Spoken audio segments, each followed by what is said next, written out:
All right, Shalom, Yashala. This is Samat coming to you in the spirit and power of Yahweh Shem Yahushai with another lesson.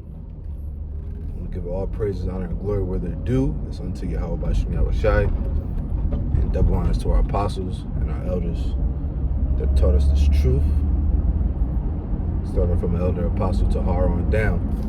And I want to give salutations to you brothers that's doing this work in truth and sincerity. That's risking your lives with freedom to do so. And shalom to the few sisters that's listening and learning. Keep enduring. All right, so coming with a lesson, man. I'm on my way to camp right now, and I'm gonna start in Luke. But what I wanted to go into, man, was pretty much just counting the costs. Finding your measure. And producing, man. Finding your production rate and consistency. Those are the things that we are required to have if we want to be able to endure. Ultimately, it's the Spirit, the Holy Spirit that, and the election that's really what's going to get us enduring to the end. Because at the end of the day, if you ain't of the elect, you ain't of the elect, right? But it's not like we have a sheet. We can see all the names of the brothers and sisters that's going to be of the elect, right? So we need to make sure we're moving accordingly and we're putting on as the elect, as the scriptures say. So we walk the walk. We don't just talk the talk, okay? We strive to,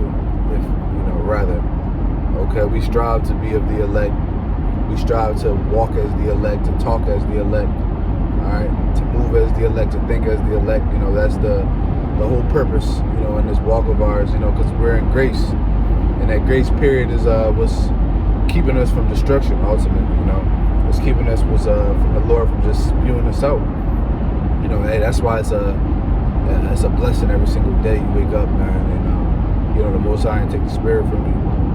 That's that's what we give praise for every day. All right, so getting on topic. Like I said, it's all about, you got to count the cost, man. You got to make sure you're sufficient enough to be able to, finish this course of ours, right? So let me just start right here in Luke 14. And I'll start at 27 and read to 28. It says, or 29 rather, 30. It says, and whosoever doth not bear his cross and come after me cannot be my disciple, right? You can't bear your cross if you can't take up your cross and deal with the afflictions, deal with the persecution, deal with the hell that we catch. You can't be a disciple of Yahushua, man. You can't be an underling. You can't be a servant of his, man. If you can't even suffer as Yahushua, man, because Yahushua suffered, man. He was made a spectacle, and in return, the Most High put him on top. And and Yahushua said we're gonna be joint heirs with him, so we have to do the same, man. We have to suffer, man. We have to earn. We have to earn the crown. Yahushua earned his crown, man. And he coming back in his second coming. That's going to be his final act of earning his kingdom, man. He's going to literally come his final act and take the kingdom, man. And he's going to be victorious, man. So verse 28, it says, for which of you intending to build a tower sitteth not down first and counteth the cost, whether he have sufficient to finish it, right? You gotta, and I give this to the brothers that when I first came into the camp,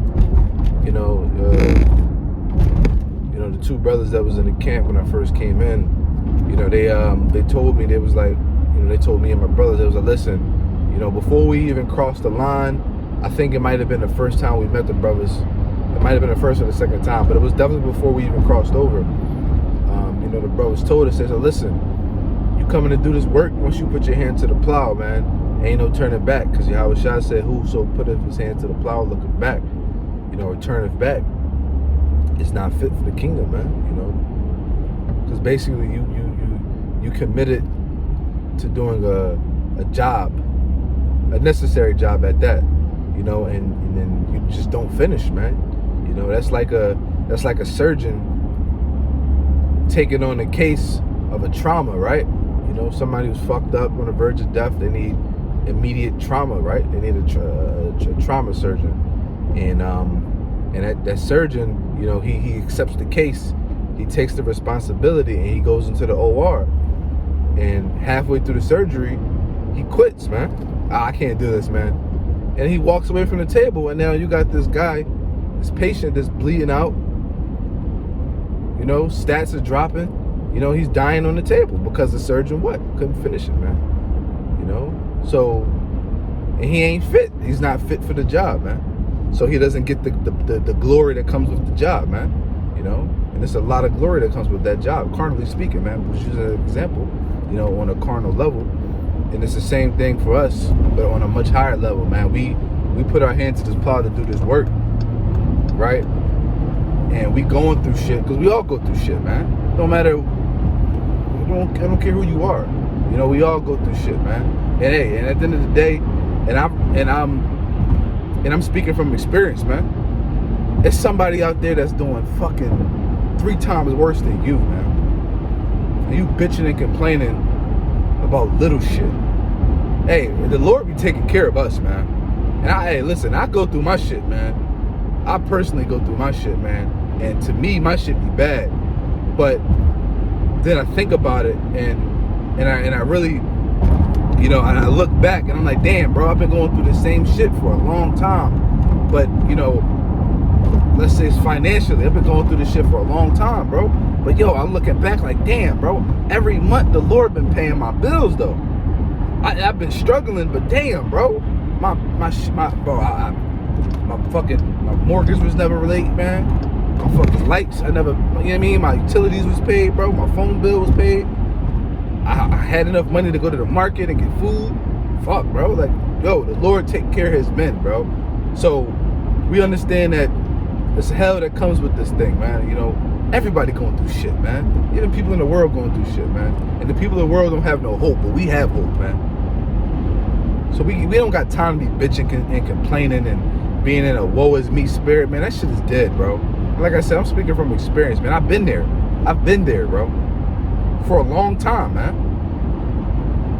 But you know, it's that never giving up spirit, man. Always wanting more, always desiring more righteously. That's what let me see. That's what is keeps you pushing forward, man. You just gotta keep moving forward, man, until your enemies be destroyed. You don't have the right, the time to turn back, man. You turning back, man, you're just gonna get fucking left, man. You're gonna get killed. You just gotta keep moving forward, man. So yeah, that's why I'm gonna read 28 again. It says, for which of you intending to build a tower sitteth that down first and count up the cost, whether he have sufficient to finish. Yeah, exactly. So like the point I was trying to make, the brothers that brought, you know, when we first came into the camp, they told us, man, they said, yo, before y'all cross this line, make sure y'all understand what y'all getting yourselves involved into, man. You know, and that's the same thing we need to put out to every brother, let them know, every sister, like, yo, when you come into this walk and you really accept Yahweh B'Shem Yahushai, and you really want to do the will of the Lord, man, you got to understand what comes with it, what costs come with it, man. These are the costs that come with being a servant of Yahweh, a true servant of Yahweh B'Shem Yahushai. All right. Now, do you have what it takes to finish the job? If you want to accept the job as a servant of Yahweh B'Shem Yahushai, you got to look at the costs that are associated with it. It's like an investment, right? If you're a business owner, or you're desiring to be a business owner, you want to start a business. You can't just up and start a business and start making money. No, in business it costs money to make money. Okay, with every business, I don't care what it is, it costs money to start a business, right? So before you start a business, you got to sit and you got to make a business plan, and you got to think about all the costs and all the money that you have to put out, and all the money you have to keep putting out in order to make this business successful and start making money, man. So we need to sit down and think about, all right, I'm gonna be I'm fucking potentially lose my friends. I'm gonna lose my family. You know, potentially my wife might turn against me because she ain't in the faith. My kids ain't really, you know, your kids might be a little older. Like, damn, my kids might fucking turn on me, man. My mom, my dad. I might get fired from my job just for the truth's sake. You know, especially now with this whole cranberry juice thing, man. You know, damn, am I willing to be persecuted on the news, man? Am I willing to let my so-called friends and family see me on the news, and Esau is putting up false narratives, man, making false claims against me and my movement, so-called movement, you know, because that's what they're gonna call it, right? Are you ready for that, man? Are you ready for your wife and her family to see you? They know you are Israelite. They know you go out on the highways and teach it, right? What you gonna do when they turn the news on, or they open their phone and the articles buzzing over the internet, man? And it's a picture of brothers out on the street corners with garments, and they telling us, oh, they're rapists. Here's the proof. Here's the proof. Hebrew Israelites accused of raping young women, you know, whatever, accused of murder, racist, you know, whatever the fuck they might say, right? Are you willing to be looked at like that, man? You know, you willing for your wife to be able to fold? Hey, and I go for you women too, man. You so caught in the truth and you got a man that's doing the work. Are you ready for that? Are you ready for your family to look at you like, yo, do you support this? Is this your man? Is this your so-called husband? Is this what you get into? Are you ready for that? Hey, that's part of the cost, man. Verse 29 says, less happily after he have laid the foundation and is not able to finish it, and behold, it began to mock him, saying, this man began to build and was not able to finish, man. You know, you're gonna have motherfuckers in the world, you know, your so-called friends look at you like, yo, I knew that shit was just a phase, man. Ah, look at this nigga, man. He done fucking talking all that shit. Look at him. He right back with us, man. That's how they gonna look at you. And that's a bad name. Hey, that's putting a bad rep on what we doing, man. Y'all Bashim Yahushua, making y'all Bashim Yahushua look bad, man. Even though you can't really make Yahushua, you know, Yahweh Bashim Yahushua look bad, really technically, but you know, you get my drift. Let's jump over to Psalm 127:1. It says, a song degrees for Solomon, except Yahweh built the house, they labor in vain that build it. Except Yahweh keep the city, the watchman waketh but in vain. Hey, man, we watchmen for the Lord's sake, man. So we ain't watching in vain, man. But the point is, man, unless the Lord is building your house, man, you know, unless you building the house through the Spirit of power, Yahweh Bashim Yahushua, hey, you build it in vain, man. If you doing this work for popularity, for vain reasons, man, hey, the Lord's not dealing with that, man. So everything you do is for nothing. It's meaningless, man.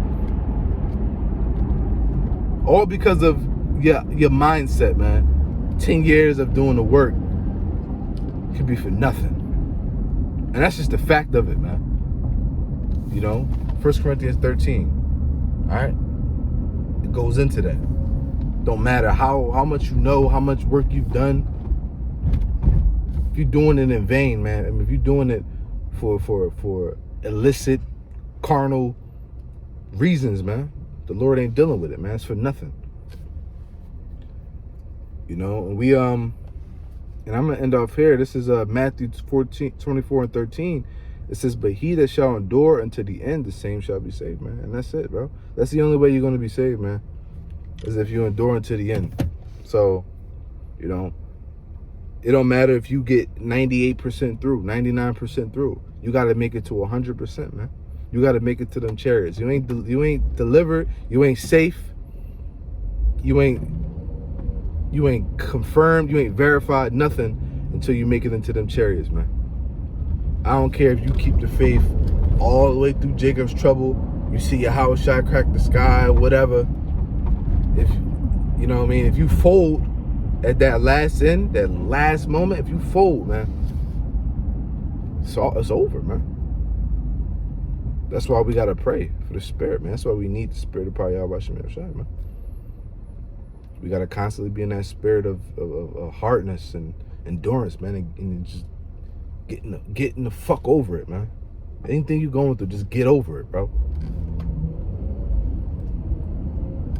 There's a light at the end of the tunnel, and it's bright. It's a bright, beautiful light, man. All you gotta do is just keep moving forward. Don't stop. Don't look back. Don't turn around. Just keep moving. You're gonna get left. So, hey, Lord willing, this video is edifying. Barakatah Yahweh, Barakatah Yahweh Shai, Barakatah Yahweh, Barakatah Yahweh Shai, Barakatah Yahweh, Barakatah Yahweh Shai, and Baba Paul.